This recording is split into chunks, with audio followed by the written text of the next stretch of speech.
Thank you, everybody, and welcome to the New York Alternative Investment Roundtable's March Virtual Women's Event, Wall Street Women 2021. This is our fourth all-female panel in honor of International Women's Day, and we're pretty proud of that.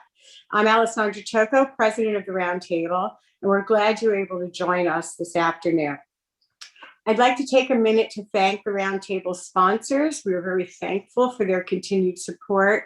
And they're a wonderful group of very actively involved sponsors, all from within the alternative investment industry. And you can see their names on the screen. If you have not participated in one of our virtual events before, I'd like to draw your attention to the chat function that you'll find at the bottom of your screen. You can use this feature to ask questions of the panelists, and we encourage you to do so. And now off to today's event. Today, we are lucky to have two highly accomplished Wall Street women with significant experience within the alternative investment industry. Nancy Davis is the founder and managing partner of Quadratic Capital Management and serves as a portfolio manager for the Quadratic Interest Rate Volatility and Inflation Hedge ETF. Prior to launching Quadratic, she was a portfolio manager at Highbridge Capital Management, where she managed a $500 million derivatives-only portfolio. She began her career at Goldman, where she ultimately served as the firm's head of credit derivatives and OTC trading. Among other honors, she has been named one of the 100 most influential women in the U.S. finance by Barron's, a rising star of hedge funds, and one of tomorrow's titans by Institutional Investor. Next, we have Casey Whalen. Casey is the CEO and Chief Investment Officer and the founding member of Truvio Partners, where she is a member of the investment committee. Prior to starting Truvio, she was the Chief Investment Officer of the New York Public Library, where she joined as its first Chief Investment Officer with a mandate to create the Office of Investments. Before, she was a Director of Public Investments for the Rockefeller University. She began her career at the Yale Investment Office, working across various asset classes. She is a board member and treasurer of the Yale Swimming and Diving Association and serves on the investment committee for the Rockefeller Family Fund and is a member of the board of the New York City chapter of GenNext. And today's moderator is Sonali Bansal, the lead Wall Street correspondent for Bloomberg TV and writer for Bloomberg News, where she's a frequent contributor to Business Week and Markets Magazine. Now I'd like to turn things over to Sonali. Thank you, and I'm so excited to be interviewing both Nancy and Casey today. The thing that both of you have in common is you are founding members of the firms you now work at. And, given that we're really looking forward to International Women's Month, I'm wondering if you guys could speak to, what is it about the large institutional firms that it's taken so long for women to really rise and many women to really rise in investment functions in particularly. Casey, maybe you can get us started there in terms of, what kind of change you'd like to see at the biggest firms. Sure, and wanted to say thank you. It's an honor to be here with all you amazing women. It's pretty cool too. It's not often the case. So, I've noticed just like I've always worked at smaller places. So I kind of never worked on the big Wall Street firms. But what I've noticed is just culture. I think a lot of it is very cultural in nature, and that, we found when we interview women, they sometimes say to us, like, it's the first time we've ever interviewed with a woman in finance. And I'm always shocked by that, but I think it's changing for sure. But I think part of it is if people don't see themselves in the senior layer and they don't look like them and they don't talk like them and they don't act like them, it's hard to see yourself there. So I think there's, structural issues that have kept women out, but I also think you have to also make it appealing for women to stay. And we do see that changing. I think, our firm's small, we're 25 people, we're gender balanced. I always say, I think the benefit's not, I don't want to only focus on the women part. I mean, I definitely support that, and we are huge supporters of women, but I think it's the balance and the diversity of the vantage points that makes it so powerful. And I think you're seeing it demonstrably change now because the data is telling you that it's better. Like, they've had all those studies on women boards where there's more women on the boards, the earnings of the companies are higher, that women investors are more successful. I think when you put more data behind it, it's hard to really disagree with it. And I think that's really what's going to push and affect the change because the talent's there. It's just a matter of kind of breaking through a lot of the Yeah, and I'm glad you structural brought that up. Even, in my 7 years at Bloomberg, the people that I'm interviewing is changing, and that's an issues. exciting thing to be happening. Especially is why I'm excited to be interviewing both of you today. Nancy, curious about your opinions here too, given that you also did start at a big institutional firm over at Goldman. Yeah, I was very fortunate to have a lot of senior women at Goldman surround me, and women who paved the way, especially during the 80s and the 90s, to really, create the opportunities that I enjoyed at the firm. That was a big firm, but I do think there was a real effort to have, women focused on trading and investments, and a really great culture. So I think I was a recipient of those who came before me, who had probably a lot harder time, but made it a lot easier for me in my career to say, I can, become the head of trading, and I can become a leader, and I can own it. And I think that really also gave me the courage to start my own firm in 2013, is when I founded Quadratic. And I don't think I could have done that without having the inspiration from both men and women throughout my career.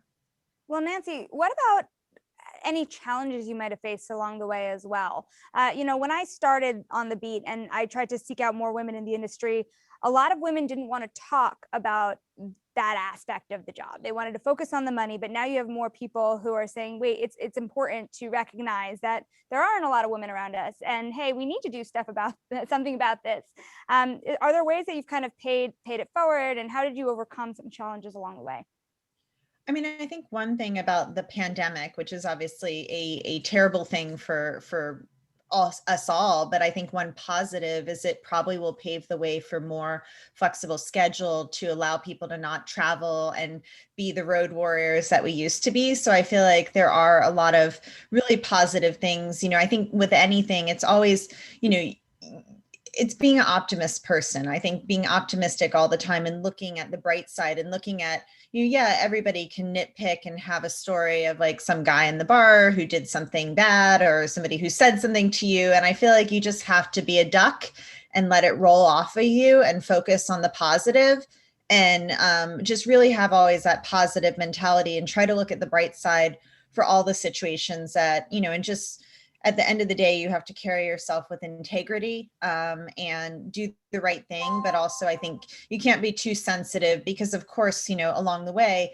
I have it all the time where people say things and you just, you let it go and just focus on the good stuff. But I do think the pandemic and the work from home and the technology, I think this is a real positive for women. And it will give us a lot more power in the industry, in this industry, in finance, and also in other industries. Casey, I'm curious about your thoughts on the pandemic, actually, also. But I do want to hear if you have any advice on overcoming adversity and kind of anything that helped you get to where you are right now. Yeah, no, it's a great question. I reflect a lot on what Nancy. I've thought about this a lot over the last couple of years, with women getting a better voice, I think, and a larger voice, and it being acceptable to speak out, which it just was not before. In some ways, it's a positive and a negative. I think swimming growing up, like we had to swim with the men, we just like failed and succeeded. We put our heads down and powered through. And I think in the early part of my career, while I had amazing mentors who were pro women, when we're put in these situations, you kind of just, to Nancy's point, like put your head down and power through. And I think I was able to do that because I had been an athlete and had to go through this before. You had a coach screaming and yelling at you, totally inappropriate things all the time. Like, it was just kind of normal. It was like a normal way to just kind of power through. But I think when you lift your head up now and you realize like what women have been given and men, it doesn't look exactly right. In terms of all of us went to college together, we didn't all end up in the same outcomes. And I think there's a lot of men who understand that. And I think now that people, and the ones that didn't, are more open to the dialogue after Me Too and all. I had really close friends say to me, like, did that stuff really happen? And we're like, yes, it does. So I think there's really good guys out there that just didn't realize. There's obviously some bad players, but I think a lot of people really want to affect the change. And so what I am embracing now is having a bigger voice and feeling, even though I've always had a strong personality, I feel more open to be able to talk about it. Like we have conversations with for example, like our private equity managers today, where I'll see a page And if I don't see any women on it, I say to them, come on, like, guys, what's going on? Like, what's going on? And they will engage in a really thoughtful, I will say like 80% of the time, a very thoughtful, cohesive discussion and asking for help in solving the problem when you don't have women already at the top, right? Again, back to that attracting the talent, like how do you solve that? So I feel like the ecosystem is definitely changing and it's our job to like speak up more. And I do feel like it's a safer, whatever word you want to use, environment to be able to do that. So I'm actually, I share also Nancy's optimism in that I think things are really changing. And it's really been just recently that I really have seen this big shift. Yeah, it's funny. I do want to get to the broader markets because there's so much going on there, but I also want to get your thoughts on this because, I'm doing this op-ed for the first time, and it's about NASDAQ and NYSE and the way that they're approaching board diversity as a matter of an investment issue, right? They're not addressing it as a social issue. They're specifically addressing it as an investment issue. And you were kind of getting at that, Casey, that, why aren't there more women at the top of these firms if you're looking at private equity? When it comes to ESG, people have paid so much more attention to the E part of the equation for the last couple of years. Are you seeing that change to the S part of the equation in a significant enough way that real dollars could drive change? Yeah, we're seeing it. I mean, it's anecdotal, but we have a private equity manager in London that we've backed a number of times, and they spent maybe 20% or more, a quarter of their annual meeting on ESG with a big piece of S. And so again, I think we're seeing a big shift. And I also think, if you think about it, in my world, we're all allocators. So I spent a large part of my career on the endowment side. And that actually is a space where there's a lot of women CIOs. There's some huge success stories like Paula Valent at Bowdoin, who's a good friend, and Kim Liu, who just took over the Columbia job, and many, many other amazing, smart women. So I think they control the dollars. So, and then you have pension funds who are controlling the dollars with women at the helm. So I think the more people are asking the questions and really pushing it, the more the managers are getting it. I also truly believe like people have kind of gotten over the hump and they actually believe now, again, because of the data, that these following ESG and doing these things, if you do this, it leads to better outcomes in the business. Like better decisions are getting made, better dialogue is happening. And I think that they're seeing that. And so to your point, like on the board for the NASDAQ, it's not just a social issue, it's actually good business. Nancy, how is this playing out in your world? Is it something that you think about when you talk to clients as well? Yeah, ESG is I think the wild, wild west. We have not defined it as an industry, what it means. And I know one of my missions is to really extend the lens. Like right now, I think ESG investing is very myopic. It's about public corporates. And that's just one asset class. And so I think it's very small thinking to think that, only a public corporate can have ESG. And I think all asset classes, if you really make an effort, ESG applies to all asset classes. I manage a public fund, right? How is that any different than Microsoft or Google, who have women on their boards of directors? When you're running a public fund and you're the CEO and the investment person, I don't see how that's any less ESG than a publicly traded company with their corporate bonds or corporate stock. So to me, it's been a mission. I spoke at the Economist Impact Investing Conference. It was actually the last in-person conference I did before the pandemic hit. It was in March. And that was my big takeaway is you can't just look at publicly traded companies with ESG investing. And too many of the index providers are only looking at publicly traded stocks and bonds because it's easy to consume that data. And I think we can't take the easy road. We can't be lazy about it. We really have to look at ESG across all asset classes, including fixed income. Because if you have a portfolio which is just corporates, right? If you own Apple stock and Apple bonds, they're going to sell off together, right? And then we have a problem for ESG investments where they're not, the performance will not be there. So you have to have that diversification with government bonds. I can't tell you how many disagreements that I've had with various, leaders in the industry about whether we use treasuries with inflation protection. They're called TIPS inside of our portfolio. And I get pushback all the time saying, no, treasuries cannot be ESG. And I was like, well, why is that? Why do you think that? I mean, you can have, other sovereign bond funds that have huge allocations to sovereign debt that get ESG. And then they say, no, the US government can't be ESG. So it's definitely a mission that I'm very passionate about. I think there needs to be a lot more change in the industry. I think greenwashing is a real problem with people who just create something smack ESG in the name and then voila, it's ESG. But I think the focus just on publicly traded corporates and their stock and bonds is a really, really bad thing, and we have to make change. And I'm very vocal about it and very passionate about it because I feel that it's important for ESG investors. They want to do the right thing, but you can't just be in public stock and bonds. Well, yeah, sorry to just add, I agree with Nancy completely. The greenwashing thing drives us nuts. And we always say we want to approach it authentically. I think also because we work with families, they're very focused also on the impact side. But I do think that on the private side, for example, which we spend a lot of time in, to Nancy's point, we view it as a dialogue. We're not trying to like check the box, because I feel like you can get really caught up in checking the box. It's really a dialogue around their culture and how they're looking at their companies around ESG issues and making sure that they're staying consistent and kind of evolving and growing. So I completely agree. Well, I'd love to, one more note on that, Casey, because greenwashing is, it's driving everybody nuts. You heard it come up, the issue of disclosure in the Gary Gensler hearing this week. So clearly it's taking a national scale, at least, when I know everyone's complained that the US has been behind Europe a lot. What are some of the things you're seeing in terms of greenwashing that are driving your clients crazy?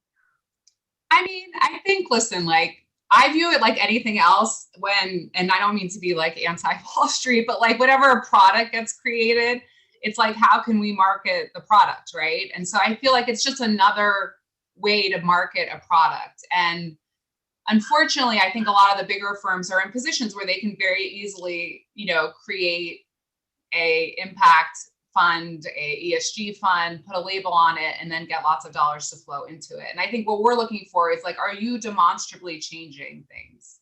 Like, is this actually going to have a real impact or not? Or are you just trying to raise money to collect fees, frankly, not to be too negative, but like to collect fees into a specific product? So I think, sometimes they start that way and then it evolves into something real, which I guess would be the positive take on that. And that more dollars focused on this and flowing into the space is good for everybody. But I think there's a lot out there that doesn't meet the standards and isn't, in our opinion, like authentic in that way. And our feeling is like, we have only so many dollars to put to work. So when we do it, if we're really trying to affect change, we really want to do it in an intellectually honest way and make sure we really are attempting to change things in the right way.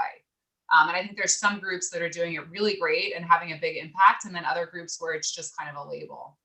Yeah. And Nancy, I'm following up on the ESG question because it really is, what so many investors want to talk about right now. Where else are you seeing the big issues? ESG is such a broad category, right? And, we struggle really to make sure we're focusing on all three of those aspects equally. Nancy, what do you think is kind of the place that you see the most opportunity to put money to work? Well, I think the reality is that a lot of the money is held by these gatekeepers, and they create these ratings about what is ESG and what is not ESG. I know, I've been on a mission with Morningstar, just to, a fight with them because they say women and minorities is not a characteristic that they use to evaluate ESG funds. And I say, well, why not? If you look at corporate boards based on women and minorities, and women and minorities manage less than 1% of assets in the world, is run by more than 50% of the population.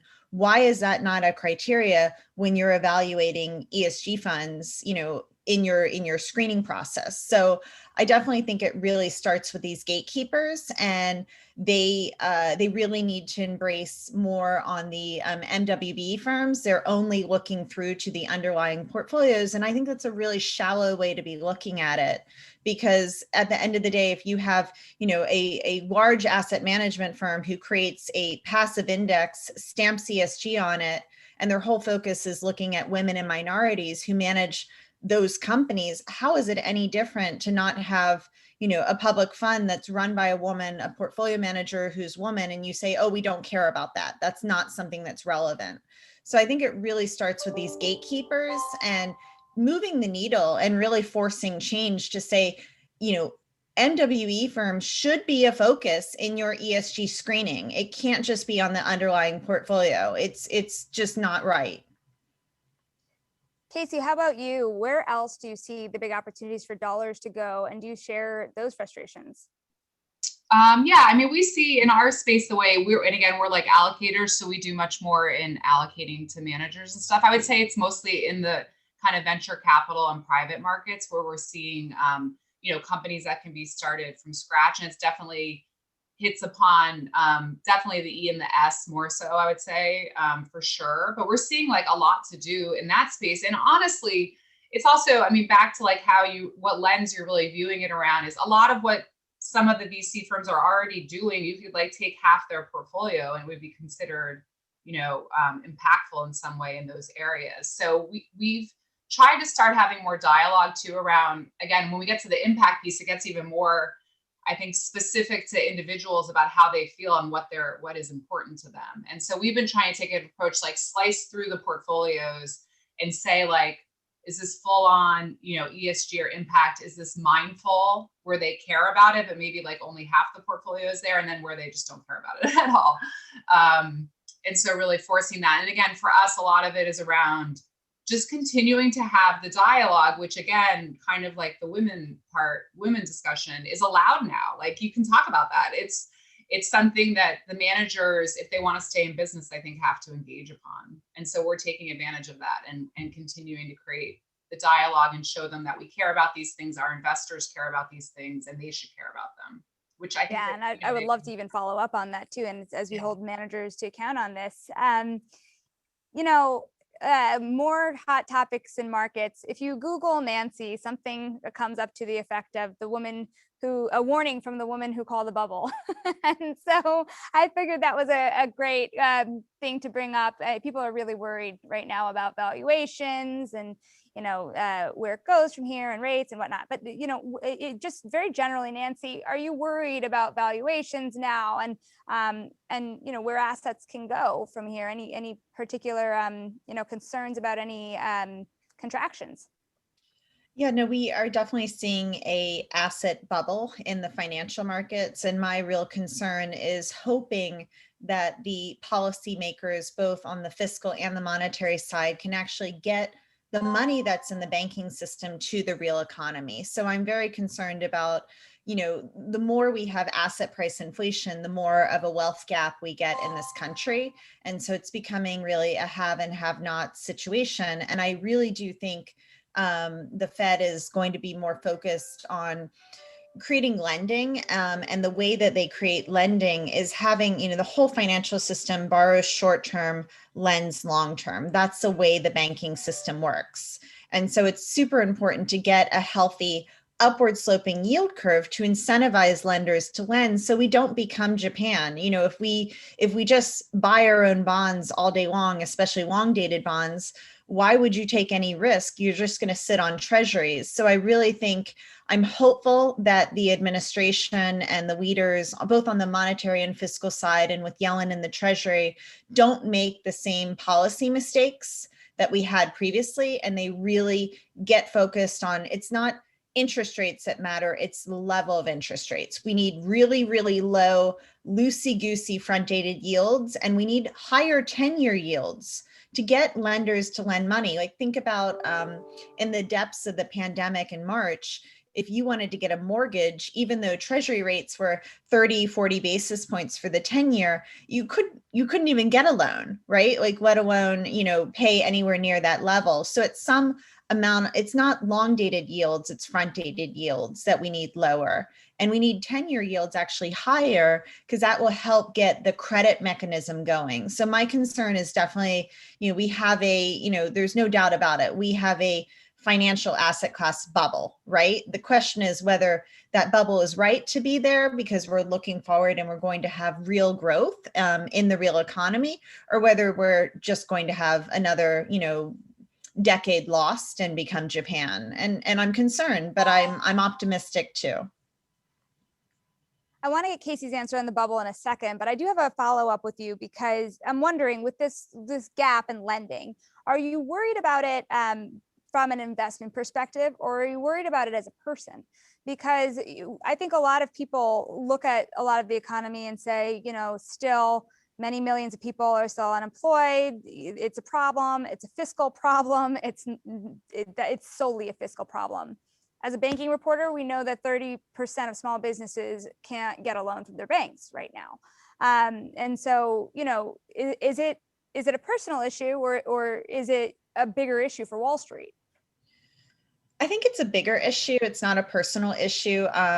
For me, I think it's really about having, it's not all interest rates. I think we just need policymakers to know that it's not lower 10-year yields. We need front dated yields to be lower. And last week, the rates market started to price in hikes from the Fed. There were almost 4 hikes priced in out to 2023. So what we need is to make sure the forward guidance holds, and that the market believes the Fed that they're going to be on hold for a long time. So we have very, very low policy rates in the front end, and people can borrow money in the repo market, and the money machine is loosey-goosey, but we also need higher 10-year yields so lenders will feel comfortable extending credit. So it's all, the 10-year yield is considered the risk-free rate in a CAPM model. And so if the price of riskless assets is going higher, why would you ever take any risk to own anything else? So I think what, Operation Twist was very damaging to the US economy. I hope that the Fed doesn't do that again, because it really dampens inflation expectations and doesn't extend credit. So I'm really hopeful that we're not going to have the same policy mistakes as before. And that if we do yield curve control, it's in the front end, like my fellow blonde Lael Brainard, shout out to you. She was the one who presented yield curve control in the front end, the 0 to 3 bucket, which is what we needed. That was in the fall of 2019 when the repo market was imploding, when yields were going higher in the front end. And we need to keep those policy rates, that front end, really loose. So I do think I'm optimistic, but I am nervous, because it does seem like we just haven't been successful to get the financial assets to the rest of the world, and we're just extending that wealth gap right now. I will get back to you on the inflation in a second. Casey, bubble.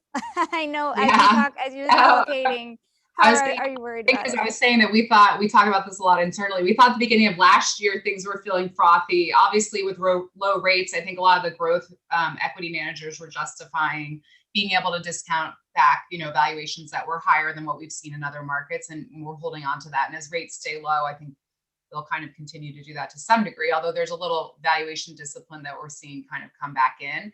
I would say it's interesting, like last year with COVID, because the nature of the crisis, markets dropped pretty dramatically in March. We were trying to tell some of our younger analysts, like, this is not normal for it to jump back as fast. If you look back at the 2008 crisis, that was like a year and a half or more from peak to trough. So and then a long recovery, right? So this was kind of dramatic and fast. And I think part of that's because they had some of the policy stuff already ready to go from 2008. They were able to move much faster. You also didn't have, this Main Street, Wall Street. This was COVID. It was under nobody's control. So there wasn't the blame game either.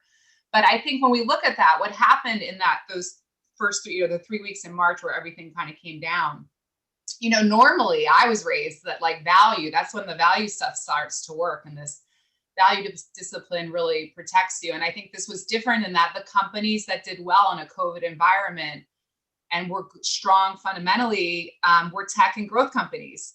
And so those continue to kind of have that push. And I think it's important to look at that, because then when you look back on last year and you say, you know, the S&P was up 20% plus or minus, it seems pretty shocking. You'll really have to dissect that out, because if you look at by industry, if you did like an equal weighted S&P, it looks very different, right?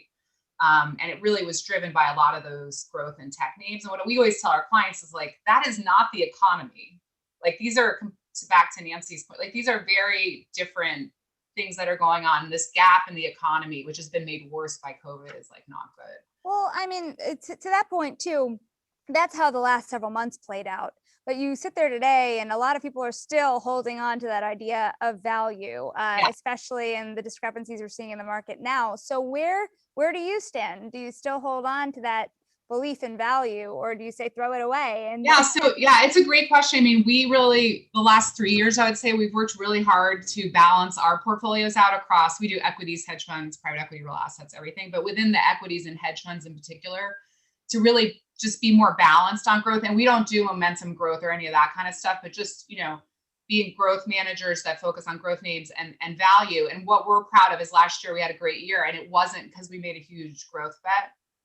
So we're continuing to do that. We might be rebalancing a little bit, but we're keeping that kind of balanced approach. And then we believe that the idiosyncratic risks that our managers are taking will make up for that factor risk if one doesn't go the right way. Or the other, but to try to neutralize it to some degree, because you can't, these rotations that are happening, December, January, February, you know, can really kind of throw you off course. We're very long-term oriented. We feel like that's a huge competitive edge. We don't have to worry about these, you know, short-term swings like a January with GameStop. I mean, that's like, we can talk about that too, but these are kind of short-term things that we think are occurring in the market, creating volatility, which we think is great actually from that perspective, but it can be longer term. I mean, I think the other thing, it's funny you guys are talking about it, and it's a little bit of there's the personal side of caring about these things, which I do deeply, and the gap is very upsetting to me just on a personal level. I think there's also interesting things in the market today that are giving opportunities, and actually the lending, we created this tactical asset class called illiquid credit. We're not doing cash flow direct lending. We're doing more groups that are buying loans that are like scrappy, high levels like of credit analysis. You can't scale it up, but where the banks are just not lending anymore. And so you're getting disproportionately high yields. You can earn like high single digit, low double digit expected returns on that. And if you get someone who's really good in the space and good at their credit work, you know, that to us, we're shifting assets out of equities on the margin. And tilting into strategies like that, where we feel like if we can handle the illiquidity of that, we get paid a lot to do that. So we're continuing to find more opportunities, I would say, in the private markets in general across equity and credit. We'll get back to you on asset allocation in a second. Nancy, how do you feel about this growth versus value question at this point? Yeah, I think typically that's applied to equities, where they say some, you know, high dividend paying stocks are value, and then, you know, stocks that don't, you know, are more growth focused and don't have any real profits are growth. And I think it's a very narrow way to look at the world. I think you can have growth and value in any asset class, and it should change based on valuations. I know, you know, Casey was talking about marketing trends. Like there was a big marketing trend for low volatility stocks. And I know that really always bothered me. I think it was like a fake name to call equities that are value stocks, you know, low volatility. That was because historically they had a less of a standard deviation move versus a growth stocks, but it didn't mean that they had anything to do with volatility. They were just equities. And so I think low vol, min vol was kind of a fake marketing name, and investors really need to be careful to look under the hood. You can't just buy a strategy because of its name. You have to think about what it's doing and be aware of these trends, like these low vol, min vol stocks. They really haven't worked. They've had actually more volatility than some of the other asset classes in equities. So I think value applies to anything. You can have value in any market, but you shouldn't get fixated on, you know, whether it's a utility or it's a tech stock to say what's growth and what's value. It's all about, you know, at the end of the day, everybody has, expenses, they have revenues, and then they have, profitability and growth forecasts. And it's all the same across all industries. Even in the private space, I think, the fact that the private markets are so attractive for investors is really a sign that the banking system is not getting money out to Main Street. The whole reason we have this, all these hedge funds and allocators doing direct lending is because it's broken. We are not able to get money from, the banking system to Main Street. And going back to my point about higher long dated yields, lower front dated yields, a steeper yield curve, I think is the solution to really get lenders to lend money. And that will help, because so many allocators are going into things like private credit to solve a problem, because the banks aren't extending credit. The reason the yields are so high and the returns are so high is because it's broken. So I'm here. It's funny. I had a whole list of hot button issues, and at the end of the day, for better or worse, and for the first time in my time at Bloomberg, credit is the most exciting issue on Wall Street. But I do want to get, some of the things that are happening. Also, I really do want to hit on the rise of the retail investor also. I'm wondering how you are looking at it. Are you excited about it? Are you worried about it? And are you doing anything differently with what you do every day, because there are just so many new entrants in the market? Yeah, I mean, my take on that is, go ahead, Casey, go ahead. Oh, I was going to say, we're not concerned about it. We think that better access is good. I think that, January with GameStop, I mean, listen, we were really proud of our hedge fund guys. They did great around all of it. I think that they're big guys. They can, and they're mostly guys. Unfortunately, there's some women, but they can handle themselves. And I think that, anytime, it actually reminded me of the Volkswagen trade. I don't know if you guys remember the Volkswagen trade that people got upside down on, because there was other information that was not disclosed to the market. And so people thought there was this crazy valuation on it, and they were all short it. And then they found out, a secondary owner of it was buying.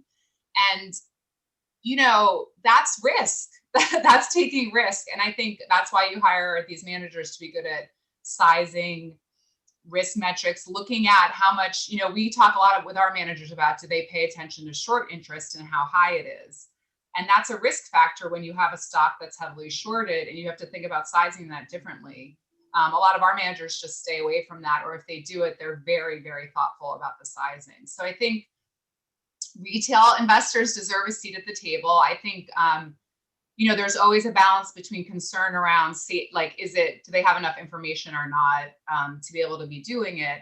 But I think that gets kind of washed out, frankly. I think the outcome of it might be more transparency on shorts. So that's something, I just think back to like when Reg FD came out and people were like flipping out about it, right? Because a structural kind of help to the industry went away with greater transparency, but people navigate that and they figure it out, and the markets kind of work through it. I think more retail investors, you can make the argument, I think on both sides, that it either creates more efficiency in the market because you have more players coming in, or more inefficiencies because you have more players coming in with not as much, not spending their day jobs researching stocks and everything else. So I think it could really go either way, but it's not concerning to us, generally speaking. Nancy, your thoughts on this? So I think retail investors are generally, investing their personal money, and are sometimes actually quite, very, very smart investors. I don't think it is, not as sophisticated as institutional investors. I do think financial literacy is incredibly important, whether you work in the finance industry or, you're in a completely different industry. I think everybody needs financial literacy. And I think the fact that investing has become more, popular in our culture is a great thing. That's how you get financial independence. That's how you convert your life work into savings and into your retirement. So I think it's all really positive. I think the shutting down of the platforms was really disturbing to me. I thought that was really wrong. I don't think retail investors need to be protected by, not being allowed to trade. So I think that was a horrible thing that these platforms did. And I hope that in the future, there will be more financial market democratization, because you can't shut off access just because you don't like the outcome. So I do think it was a problem with how the platforms behaved with the interest of protecting retail investors. Retail investors are not stupid, right? They were cut off, and I don't think it was fair. Yeah, I would just add though, I do think, this concept of, we always joke around whenever someone offers something for free, it's usually not free. So I think that like the other issue, and this is where I don't know if the regulators are going to go after it or not, there's obviously lots of information, but the conflicts of interest with some of these business models, like, yeah, they can do free trades, but that's because they're making revenue off of other firms like Citadel and everything else. So I think, and that's fine, like it's knowable, it's out in the open, but I'm not sure when the retail investor signs up for free transaction, free trades, that the full extent of what is going on and how the system works is kind of, everybody's aware of that. And I think better understanding the conflicts of interest in those businesses is a good thing. I think paying for order flow is the problem. You just no, that's what I mean. Yeah, like it's kind of partly why the whole system kind of breaks down when you get into a situation like this. That's my point. Like that's a huge conflict of interest that I don't think everybody was fully aware of. That they'll probably have to do more work on. It makes me so happy. I've covered the market makers here for a long time, and the fact that payment for order flow is such a controversial issue gets people riled up. It's amazing. On hot button issues, also can't get away without talking about crypto. I make a kind of controversial joke around here that it's the first time in a very long time you're seeing people rebel against the currency of not just the United States, but the preeminent currency of the world. And so, right, you're watching that happen in real time in a lot of ways. Casey, you're allocating, right? I mean, what questions are you getting among investors? Are there big red flags all over the place? Are they excited to dive in? Yeah, so we're pretty biased on this. I would say that if we take a step back, and I'm so curious to hear Nancy's thoughts on all of this with being more immersed in the markets on currency and rates and stuff. But we take a step back and we say, okay, there's like two pieces of this. One is the actual cryptocurrency itself, and the other is the technology like around it. And I think we're very bullish on the technology around it, blockchain and all the other things, and the ledger system and the security and how that's going to improve efficiency and safety of financial security of financial transactions. It could help in COVID with health records. There's so many applications that are like phenomenal. And we're approaching most of that through our venture capital firms who are doing a lot of investing there. On the Bitcoin and the cryptocurrency itself, I would say, and there's people have made a ton of money off of it. It's been very volatile. So we're not saying that people aren't going to make money off of it. It's just for us, a currency for us, we're fundamental investors. So we either want a fundamental value or we want some sort of backing, like the US government behind a currency. And also the benefits of a currency are that you can change the supply during different economic conditions, which Bitcoin by definition can't do. So I don't know as a fiduciary and an investor, how I decide what the value of Bitcoin is. It reminds us actually a lot of gold, which we're also, our clients, some of them hold it. We're not big fans of it because we feel like it's a fear factor. Gold is like to us, and I'd love to hear Nancy's thoughts on this, like a fear factor index. And actually we looked back at inflation period of times with like spikes in inflation. It's not necessarily the best inflation hedge. We find other assets are better for what we're trying to achieve, like I spoke about earlier. So we kind of view Bitcoin almost like another continuum on the gold thing. Obviously very different because companies are adopting it. I mean, they're actually using and adopting it for payments. So it's obviously different in that regard. But we just feel like we can't come up with a valuation, and therefore we can't come up with the upside downside. And it feels more speculative to us. Nancy, what do you think about this? Well, I agree with Casey that gold is, I do not think, a good inflation hedge. It has, it pays no dividend, right? There's no distribution. So if you had inflation, and that's usually coupled with higher interest rates, gold actually becomes, a negative carry asset.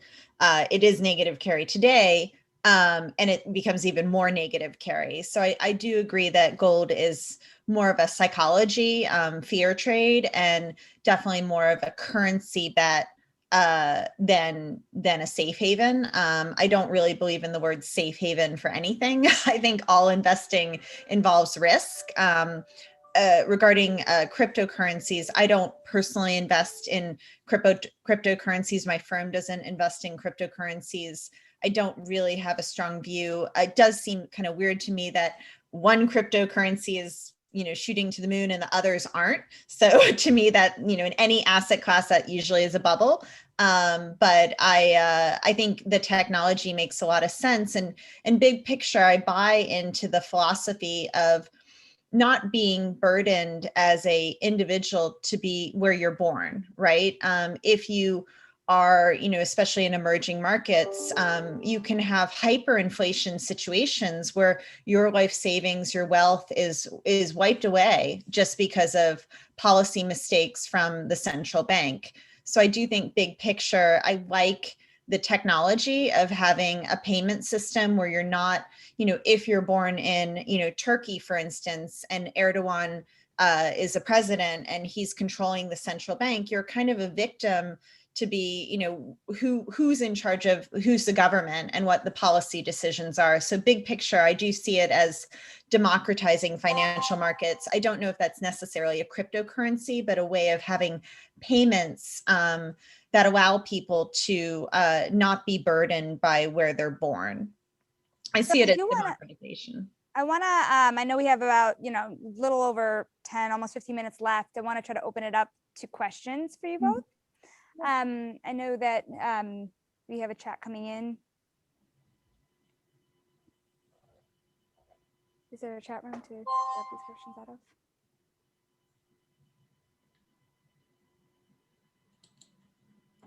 As we wait for some questions from the audience, and if we, as they come in, we can get them over to you, but I can go on with a few more while we're waiting. We didn't touch on inflation, not really.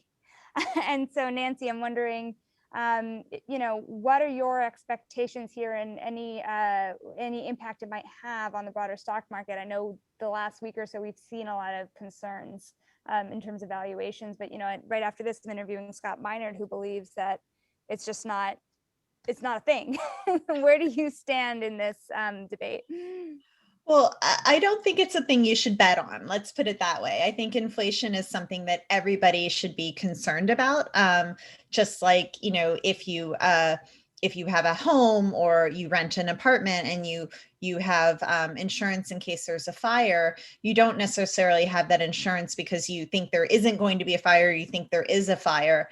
I think inflation protection is, in my opinion, something everybody should have in their portfolio, even if they don't think it's going to happen, because that's where you lose purchasing power and that's where you outlive your wealth. And that's where your savings are not able to buy the goods and services or the healthcare, or the education that you need to have the lifestyle that you want. So I do think, especially in many emerging markets, you've had a lot of inflation and it's really had incredibly damaging effects. I think the United States has this deadly cocktail going on right now between the fiscal spending, which we desperately need to stimulate the economy, but also the monetary policy at the same time. So I think personally, I think it's foolish to be like, take a bet on whether it's happening or not. I think inflation, deflation, stagflation, all three of those are risks to investors. And I think it's just something everyone should have. And nobody has a crystal ball. Like nobody can predict what's going to happen in the future. And the market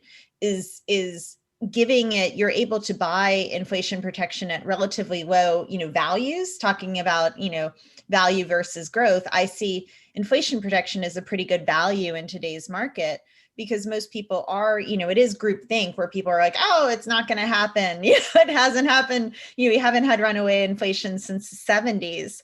I don't think it will be an oil-driven inflation like it was in the 70s, but I think it's foolish to try and take a bet about what's going to happen in the future. I think it's just something people should have. So we are getting some questions from the audience. One coming in from Peter Sir, whose nonprofit is hosting 5 volunteers interns this semester for women from a very diverse college. How do they increase the number of internships available for women in this category of need?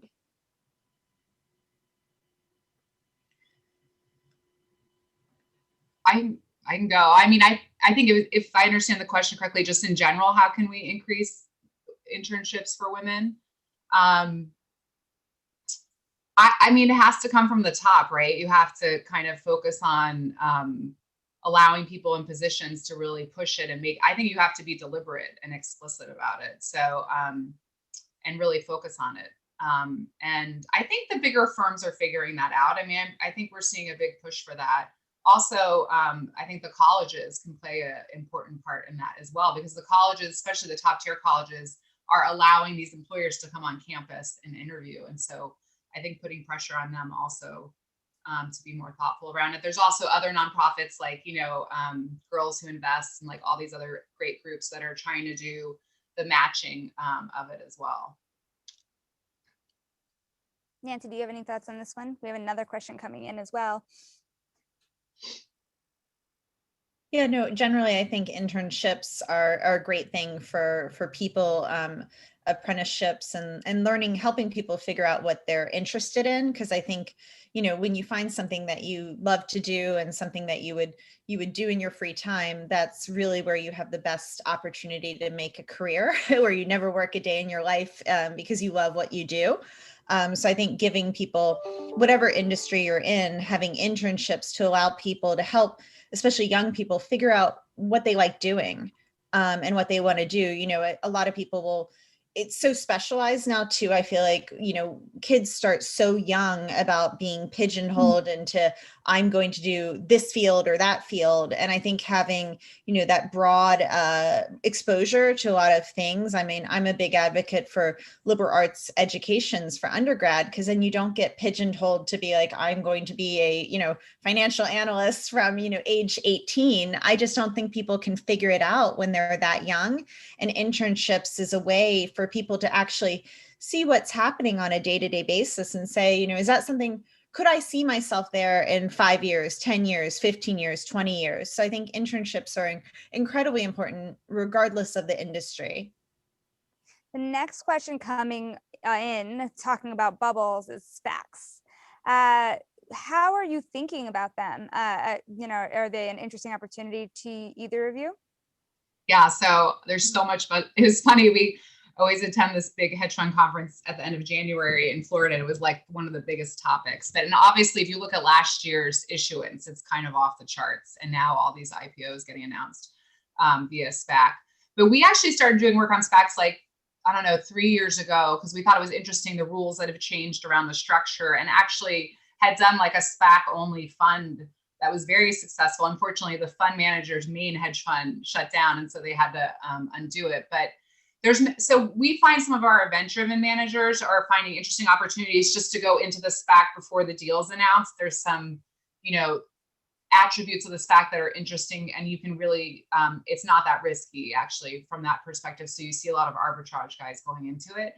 I mean, obviously it's getting frothy. I think that there's obvious reasons why the sponsors want it. And I think there's obvious reasons why people want to go public that way. So that's why it's garnering a lot of attention. I think we're finding that our long, short equity managers are starting to look at the space more thoughtfully around shorting, but I think it's too early. I think it's going to be something that eventually evolves, but these things have a way of, sticking around for a long period of time before it starts to kind of deflate. But it definitely feels frothy. And if you just look at the chart of the issuance and you look at last year, it's kind of remarkable. So I want to actually get to the next question too, before we start losing some time on us. It's that millions of women have left the workforce since the start of COVID-19. And, this is despite the fact that many women have made so many strides pre-COVID. And there's a lot of conversation about women bearing the brunt of the responsibility for childcare versus their male counterparts. How do you see this issue from the Wall Street side of things? Nancy, do you have any thoughts on, how this could impact things moving forward? Well, I have seen those statistics, and it is disturbing. I do think on the bright side that I am seeing a lot more women who are taking a more entrepreneurial path now that they have the opportunity to have a flexibility, work from home, and maybe be placed in a situation where they need to find, a next step in their career. So I think the bright side is I do think we're going to see more women create businesses for themselves, and that is the American dream. At the end of the day, it's whatever industry you're in, whether you run an asset management firm, or whether you create dog shampoo. It doesn't really matter. I think everybody can have that entrepreneurial dream, and there is I did it in 2013 by starting my firm Quadratic, and it's been a wonderful experience. And so I'd say to any people, women or men, who are listening to this and maybe displaced because of the pandemic, and a lot of it's gender and a lot of it's your industry, right? It's just luck of the draw. If you happen to be in hospitality or travel or one of those industries that's really being suffering from the pandemic, it's a great opportunity to, anytime there's disruption, you can have innovation. So I'd say go for it, and give it a go. Start a business. You'll never regret it, even if it doesn't work. I think it's just a great thing for people to experience the freedom that you have, and the sky's the limit is when you believe in yourself and you start your own firm. So I hope it brings lots and lots of entrepreneurial next steps for people. Casey, do you have any concerns about the progress of women post COVID-19, kind of given kind of the disparities you've seen and the worries around childcare?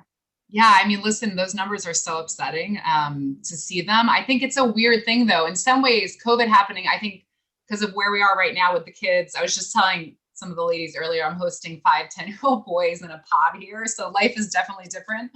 But it's hard, right, to navigate all of it. And that's why you're seeing so many leave. But sometimes when things get really bad is when the change has to happen. So, I mean, I think what's different, though, and I think Nancy touched upon this earlier with COVID, is that like you can work remotely, actually be pretty effective. We used to have everybody in. We had a couple working moms that would work remote a couple days, but I have to say we ourselves, and I'm kind of embarrassed to say it now, we're pretty anti it because we're a small firm. We wanted to keep the culture together. But we now, when we go back, we're not back yet. We're going to probably do a three days in the office, 2 days remote, and then just making sure people are together for the cultural days. But I think we're way more open-minded about it. And I think it can work. I think COVID proved to everybody, not for every industry and every company, but for a lot of them, that it can work. And so if we can get kids back to school and get back the ecosystem that is supportive to women going back to work, I think the companies also have to realize that there are like structural barriers to women staying in the workforce. And if they want to keep, and I guess this gets back to our beginning discussion, if they want to keep that brain power, which is, I think, super valuable, and I think these companies are realizing is super valuable with more women in the workforce, they're going to have to change some of their things to make it easier for women to stay employed and easier and balance things. And I think in some ways, maybe COVID has helped that going forward, not necessarily right now, but I think the go forward, hopefully, will prove that it can be done. So we are almost out of time, but I want to get in one more audience question because I think it's a really great one. It's all about the pipeline, right? It's bringing more people into the industry. And for college graduating seniors, especially women and minorities, where would you see the greatest opportunities in finance? I'm a big fan of public markets. I know the private side has been very, very popular because especially on the institutional side, a lot of money has been flowing, whether it's private equity, private credit, direct lending. But I think I see that as kind of a trend where people just don't want the mark to market. They don't want the noise. At the end of the day, any business has earnings, revenues, costs. And so I don't really see it's much difference, but I would say I would encourage them to look at the public side of the markets, because I do think that is, it's fully, it's democratization, right? Anyone can invest in a public security. Whereas the private markets, you really have to be wealthy and you have to be either institutional investor to gain access to those markets. So I'd say, I think I would encourage people to focus there, even though the hot jobs have been private equity, private credit, direct lending. Casey, your thoughts? Yeah, I mean, I'll make a pitch for my space, but growing up in the allocator world, I mean, like I said, there's so many women in like positions, like big positions. And so both in the family office space, multifamily office space, and in the institutional side. So I think there's a lot of cultural embrace there already, but in my heart, I would love to see more women in like hedge funds and private. I would really love to see kind of real change be affected there. And I think the time is now for that to happen. And I think the managers are embracing it. So I'm hopeful that it happens there as well. But I think the allocator side is kind of a natural progression. I couldn't thank both of you enough for such a awesome, well-rounded discussion. It's been really fun to do. I'm excited to continue covering all of these topics. Thank you for joining us. And I'm always available for anybody who would want to continue, discussing any of these things and pushing forward for having many more women in this industry. So thank you again for all of your time. Thank you. Great. And because I want to just add also, thank you, Nancy, Casey, Sonali, for joining us today. It's such an interesting discussion on all the hot topic issues in the alternative investment arena. So we really appreciate that. The Roundtable is having our next event in March focused on women. It's a DEI panel entitled Men as Allies, and it will take place March 25th. That panel will feature Alec Ehrlich of Per Capita Group, Deborah Goldstein of Drive Professionals, Kenny King of BNY Mellon, and Scott Peeler of Orient Fox. And I think that'll be quite interesting for our audience as well. So please be on the lookout for that. And thank you again, ladies. Have a wonderful day and stay healthy. Thank you. Thank you.